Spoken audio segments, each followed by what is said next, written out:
हाँ तो नमस्कार दोस्तों, आपका स्वागत है हमारे channel LBS public junior school में। तो जैसा कि हमने पार्ट सेकंड में कि निलंबन क्या हो, अब हम इसमें जानेंगे कि निलंबन और कोलाइडल के बीच का अंतर क्या होता है, इसमें हम समझेंगे। ये आपका पार्ट 3 होगा, जिसमें आपको बताया जाएगा कोलाइडल तथा निलंबन का अंतर और भौतिक परिवर्तन। भौतिक परिवर्तन और रासायनिक परिवर्तन होते क्या है, हम पार्ट 3 में समझेंगे। ठीक है ना दोस्तों। तो आइए हम यहाँ पे समझते हैं क्या कि कोलाइडल और निलंबन में अंतर क्या होते हैं। तो आपको बताया जाए, जैसा कि हमने कोलाइडल में पढ़ा था क्या कि कोलाइडल के कणों को एक सरलता से आंखों से नहीं देखा जा सकता। क्या सरलता से आंखों से नहीं देखा जा सकता है। तो इसी में आप समझना है क्या कि कोलाइडल के कणों को सरलता से नहीं देखा जा सकता है, यानी कि इन्हें देखने के लिए हमें माइक्रोस्कोप की आवश्यकता पड़ेगी। ठीक है ना दोस्तों। और उसी प्रकार निलंबन में क्या होता है कि इन्हें या इनके कणों को सरलता से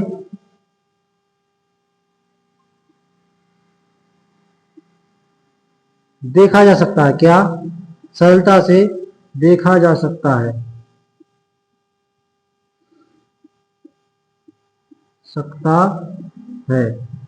ध्यान रखना है क्या कि कोलाइडल के कणों को आप सरलता से नहीं देख सकते हैं और निलंबन के कणों को आप सरलता से देख सकते हैं। ठीक है, साइड से सर। इसके बाद आपको इसमें दूसरा बताएं क्या कि यह एक स्थायी विलयन होता है। क्या यह एक स्थायी विलयन होता है। और निलंबन क्या होता है, यह एक अस्थायी होता है। क्या होता है, यह एक अस्थायी विलयन होता है। यह एक अस्थायी विलयन होता है। अस्थायी विलयन होता है।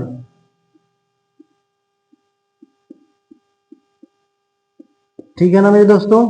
क्या कि कोलाइडल एक स्थायी विलयन होता है और निलंबन एक अस्थायी विलयन होता है, यानी कि इसके कण निश्चित रूप से यानी कि स्थायी रूप से नहीं पाए जाते हैं। और अगला इसमें क्या देखें कि कोलाइडल में इसके कणों को फिल्टर पेपर से छानकर अलग नहीं किया जा सकता। क्या कोलाइडल के कणों को फिल्टर पेपर से छानकर अलग नहीं कर सकते हैं। ठीक है ना। और निलंबन के कणों को आप सरलता से अलग कर सकते हैं। कैसे, यानी कि निलंबन के कणों को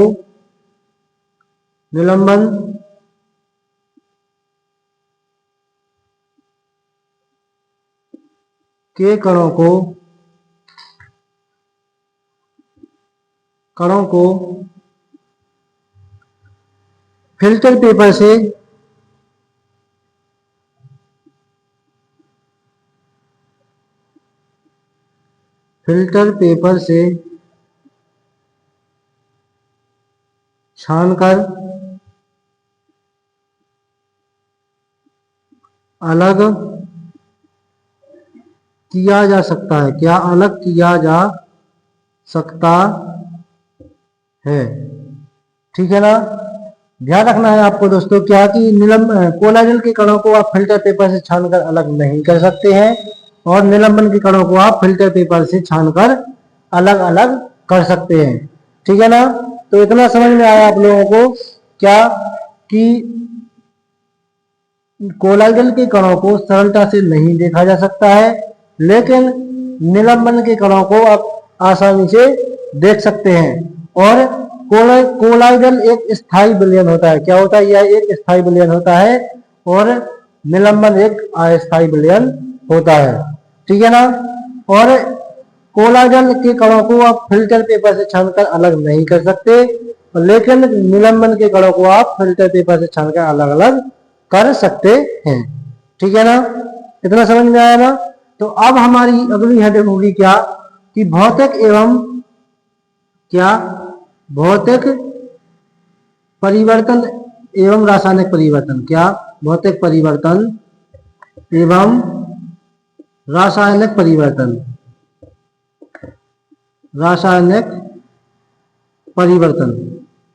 ठीक है ना। ध्यान रखना है क्या, अगली हेडिंग है आपकी भौतिक परिवर्तन एवं रासायनिक परिवर्तन। ठीक है ना दोस्तों।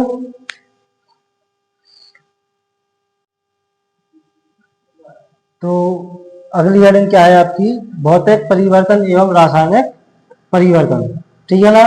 इसमें हम सबसे पहले किस भौतिक परिवर्तन, भौतिक परिवर्तन क्या होते हैं, तो पहली हेडिंग डालेंगे इसमें भौतिक परिवर्तन। भौतिक परिवर्तन, तो भौतिक परिवर्तन में आप कहें कि ऐसे परिवर्तन जिसमें, ऐसे परिवर्तन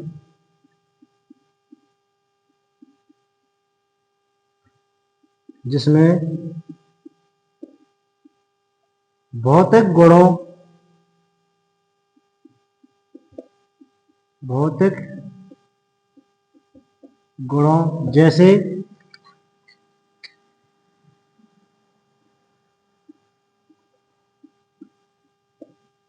पदार्थों का आकार, पदार्थों का आकार, दृढ़ता,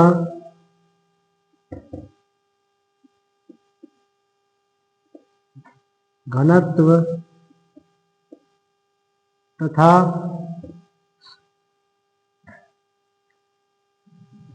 इनका भौतिक गुण, भौतिक गुण बदल जाए, भौतिक गुण बदल जाए, इन्हें, उन्हें क्या कहते हैं आप, भौतिक परिवर्तन कहते हैं। उन्हें भौतिक परिवर्तन कहते हैं,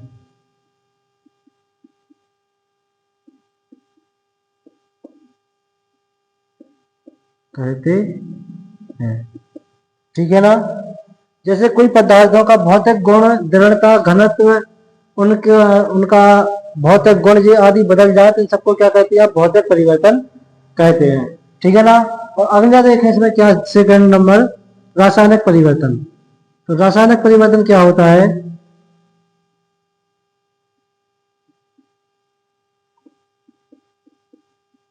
रासायनिक परिवर्तन, तो ऐसे परिवर्तन जिनमें, ऐसे परिवर्तन जिनमें पदार्थों के,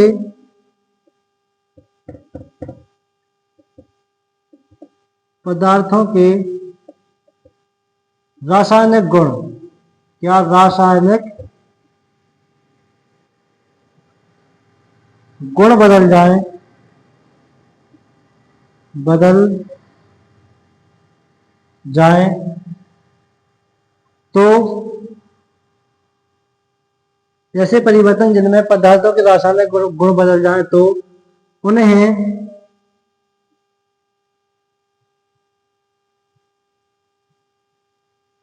क्या कहते हैं, रासायनिक परिवर्तन कहते हैं। रासायनिक, रासायनिक परिवर्तन कहते हैं, कहते हैं। ठीक है ना। जैसे कि आप इसमें समझे एग्जाम्पल में,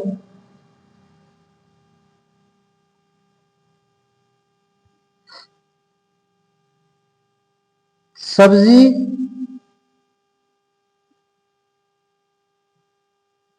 सब्जियों के कटने से चाकू के रंग में परिवर्तन, परिवर्तन, जब सब्जियों को चाकू से काटते हैं तो चाकू का रंग क्या हो जाता है, थोड़ा बदल जाता है, तो इसे आप क्या कहते हैं, रासायनिक परिवर्तन कहते हैं। और उसी प्रकार दूसरा समझें, देखो रासायनिक परिवर्तन होने से उसके भौतिक गुण भी बदल जाती है, इसलिए नए पदार्थ का निर्माण होता है। तो आप इसमें लिख सकते हैं क्या, कि रासायनिक परिवर्तन से रासायनिक परिवर्तन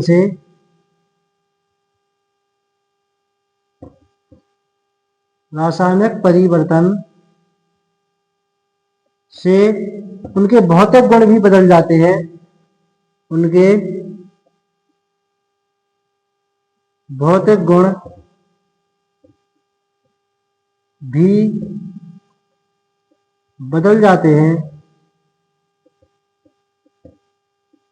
जिनसे एक नए पदार्थ का निर्माण होता है। क्या? जिनसे एक नए पदार्थ का निर्माण होता है, जिनसे एक नए पदार्थ का निर्माण होता है।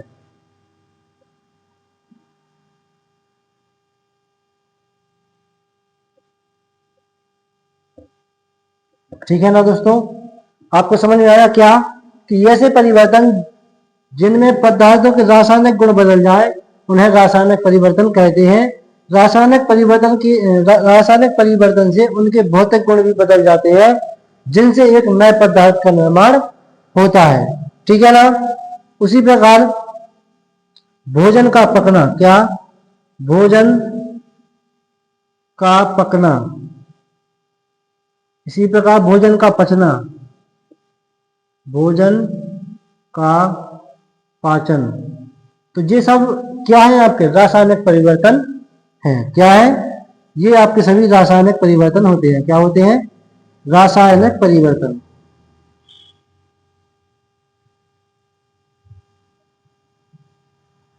ठीक है ना दोस्तों, आपको समझ में आया क्या कि रासायनिक परिवर्तन क्या होते हैं? कि ऐसे परिवर्तन जिनमें पदार्थों के रासायनिक गुण बदल जाए उन्हें रासायनिक परिवर्तन कहते हैं। और रासायनिक परिवर्तन होने पर एक नए पदार्थ का निर्माण होता है, जिससे एक नया पदार्थ बन जाता है, उसे आप रासायनिक परिवर्तन कहते हैं। और उसके जैसे कि आपने सब्जियों को काटने से चाकू के रंग में बदलाव, भोजन के पकने में बदलाव, भोजन का जब पाचन होता है तो उसमें बदलाव, ये सब क्या है? आपके रासायनिक परिवर्तन के रूप है। ठीक है ना दोस्तों। अब हम इसमें समझेंगे क्या, आपकी अगली हेडिंग होगी कि भौतिक परिवर्तन एवं रासायनिक परिवर्तन में अंतर क्या होते हैं। ठीक है ना दोस्तों, आपकी अगली हेडिंग क्या है? तो ठीक है ना दोस्तों, आपकी अगली हेडिंग क्या है इसमें कि भौतिक परिवर्तन एवं रासायनिक परिवर्तन में अंतर क्या होते हैं। ठीक है, क्या है कि भौतिक परिवर्तन एवं रासायनिक परिवर्तन में अंतर क्या होते हैं।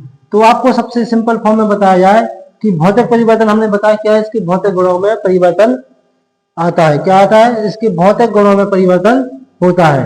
यानी कि भौतिक परिवर्तन से आपके पदार्थों में परिवर्तन, यानी केवल भौतिक गुणों में परिवर्तन आता है, उसके ना कि रासायनिक गुणों में परिवर्तन। ठीक है ना। और रासायनिक परिवर्तन में क्या होता है कि इसके रासायनिक परिवर्तन से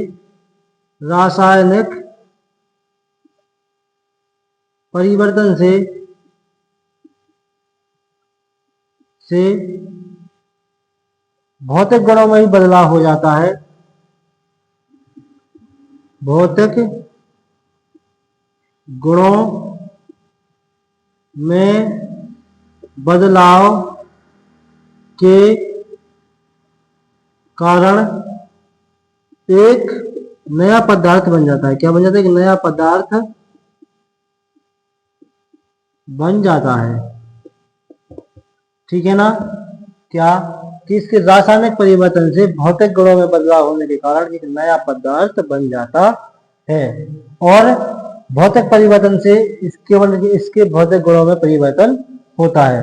और आपका अगला क्या है कि भौतिक परिवर्तन क्या होते हैं? अस्थाई होते हैं। क्या होते हैं? अस्थाई होते हैं, यानी कि ये स्थायी नहीं होते, अस्थाई होते हैं। और रासायनिक परिवर्तन क्या होते हैं? आपके स्थायी होते हैं। क्या होते हैं? रासायनिक परिवर्तन स्थायी होते हैं।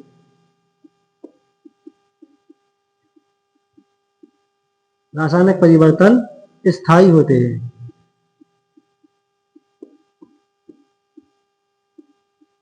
ठीक है ना। क्या कि भौतिक परिवर्तन अस्थायी होते हैं तथा रासायनिक परिवर्तन स्थायी होते हैं। ठीक है ना दोस्तों। अब आपके अगला समझे क्या कि भौतिक परिवर्तन से रासायनिक गुणों में कोई बदलाव नहीं आता है। अभी हमने क्या बताया था आप लोगों को कि भौतिक परिवर्तन से इसके रासायनिक गुणों में बदलाव नहीं आता है। लेकिन रासायनिक परिवर्तन से भौतिक परिवर्तनों में बदलाव आ जाता है और एक नया पदार्थ बन जाता है। ठीक है ना? आया समझ में? क्या कि भौतिक परिवर्तन से रासायनिक गुणों में बदलाव नहीं आता है, लेकिन रासायनिक परिवर्तन से भौतिक परिवर्तन में बदलाव आता है। रासायनिक परिवर्तन से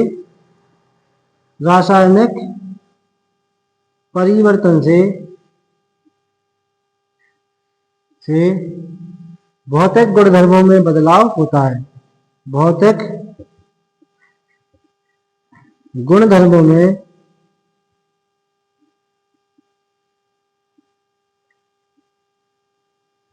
बदलाव आ जाता है, यानी इसमें बदलाव होता है। ठीक है ना? कि भौतिक परिवर्तन से रासायनिक गुणों में कोई बदलाव नहीं आता है, लेकिन रासायनिक परिवर्तन से भौतिक गुणधर्मों में बदलाव आ जाता है। अब अगला क्या है, 4 नंबर में आपको बताया जाए कि भौतिक परिवर्तन होते क्या है। कि भौतिक परिवर्तन एक पेड़ों का कटना, क्या पेड़ों को काटना, ये क्या है? एक भौतिक परिवर्तन है। बर्फ का पिघलना क्या है? एक भौतिक परिवर्तन होता है। और जल का साधारण नमक में घुलना, जल का साधारण नमक में घुलना या नमक का जल में घुलना, ये आपका क्या होता है? भौतिक परिवर्तन होता है। और फलों से सलाद बनाना, ये क्या है? एक भौतिक परिवर्तन है। ठीक है ना? और रासायनिक परिवर्तन बताया आप लोगों को क्या, कि लोहे पर जंग लगना, क्या? लोहे पर जंग लगना, ये क्या है? एक रासायनिक परिवर्तन है। क्या है? रासायनिक परिवर्तन है। और फलों या सब्जियों को काटने से, फलों या सब्जियों को काटने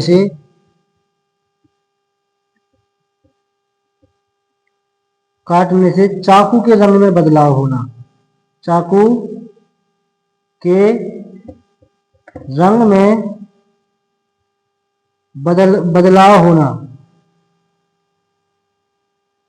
बदलाव होना, ये क्या है? आपका एक रासायनिक परिवर्तन है। उसी प्रकार भोजन का पकना, क्या? भोजन का पकना क्या होता है? एक रासायनिक परिवर्तन होता है। पकना एक रासायनिक परिवर्तन है। और ऐसे ही भोजन का पचना, ये भी एक आपका रासायनिक परिवर्तन होता है। ठीक है ना?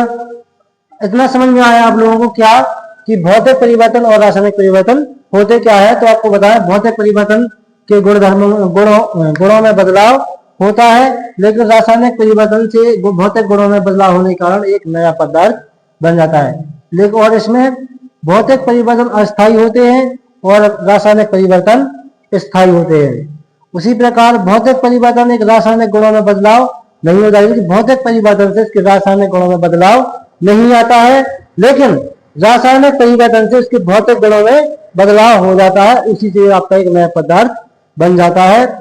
और पेड़ों का कटना, बर्फ का पिघलना, जल का साधारण नमक में घुलना, फलों से सलाद काटना, ये सब क्या है? आपके भौतिक परिवर्तन के उदाहरण है। और उसी प्रकार क्या रासायनिक परिवर्तन के उदाहरण, लोहे पर जंग लगना, फलों से सब्जियों के काटने से चाकू का रंग बदलना और भोजन का पचना, ये सब क्या है? आपके रासायनिक परिवर्तन होते हैं। ठीक है ना दोस्तों? और यदि आपको यह वीडियो पसंद आई हो तो आप अपने दोस्तों को और दोस्तों से भी कहें इसको शेयर करने के लिए, जिससे कि उनकी स्टडी के लिए हेल्प हो सके। ठीक है ना? तो आपको ये वीडियो आपको समझ में आई होगी। और इसी के साथ आप अपना ये सेकंड चैप्टर खत्म होता है यहाँ पे। तो आप इसको एक बार दोबारा देख लीजिएगा, जिससे कि आपकी प्रैक्टिस हो सके। इसमें आपका पार्ट 1, पार्ट 2 और पार्ट 3 3 वीडियो हो गई हैं। आप इनको दोबारा भी देख लेना। ठीक है ना? इससे आपकी स्टडी के लिए बहुत हेल्प मिलेगी और आप एक एग्जाम के लिए आपके लिए बहुत हेल्प मिल जाएगी। ठीक है ना दोस्तों? इसी के साथ मैं इस वीडियो से विदा लेता हूं। और आप अगली वीडियो पाने के लिए हमारे चैनल को सब जुड़े रहिए, जिससे आपको अगली वीडियो भी मिल सके और इसका चैप्टर 3 जो पढ़ेंगे वो भी आपके पास पहुंच सके। इसलिए आप हमारे चैनल से जुड़े रहें। धन्यवाद।